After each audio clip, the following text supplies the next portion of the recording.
So mga tol, malungkot na balita po para sa ating mga Pinoy boxing fans sapagkat talo po ang pambato natin na si Vince Para sa kakatapos lang ng laban niya sa South Africa. Tinalo po siya ng Aprikano na si Ricardo Malajika via unanimous decision. Na headbutt pa nga po si Vince Para sa late rounds kaya dyan siya nahirapan makahabol ng score. Dahil dyan, napanatili pa rin po ni Malajika ang kanyang IBO Super Flyweight World title at nakuha po niya ang number 2 title eliminator sa IBF. Umabante na po ang record niya sa 17 wins and 2 losses habang bumagsak naman po ang record ni Vince Para sa 24 wins and 4 losses and 1 draw. Sa kabilang banda naman mga tol, nasungkit naman po ni Pilipino Raymart Solidad ang WBC Asia Continental Welterweight title matapos po niyang inknockout kagabi sa Thailand ang Thai fighter na si Apinon Kongsong. Bagsak nga po itong si Kongsong mga tol nang makounter ng Pinoy itong Thai fighter sa bodega. Tiklop nga po itong kalaban at namilipat sa sakit at hindi na nakabangon sa bilang ng referee dahil sa panalo po ni Solidad.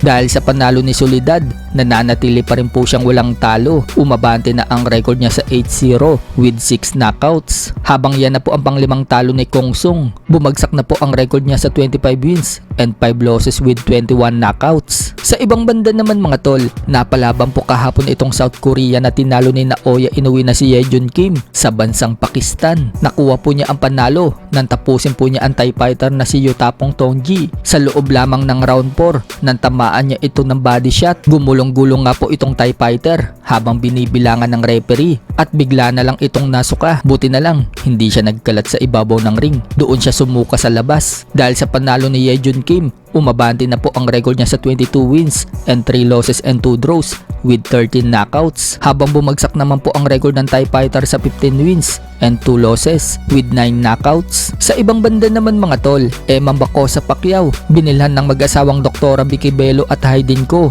ng gamit nito sa pagbaboxing katulad ng gloves, mitts pad, boxing shoe, shade at kung ano-ano pa. Binigyan nga din po si Eman Bacosa Pacquiao ni Hayden Ko ng relo. Pagbibiro naman po ni Vicky Bello, balang araw daw, yayaman daw itong si Eman. Kapag nangyari daw yan, siya naman daw ang bigyan ni Eman ng pera. Sagot naman ni Eman Bacosa Pacquiao, kapag yumaman daw siya, makikipag-banding daw siya kay Vicky Bello. Makikipag-banding daw siya kay Vicky Bello. At sa tuwing pupunta daw siya sa Manila, bibisita daw siya lagi kay Bello. So umaapaw nga po ngayon ang blessing ni Eman Bacosa Pacquiao.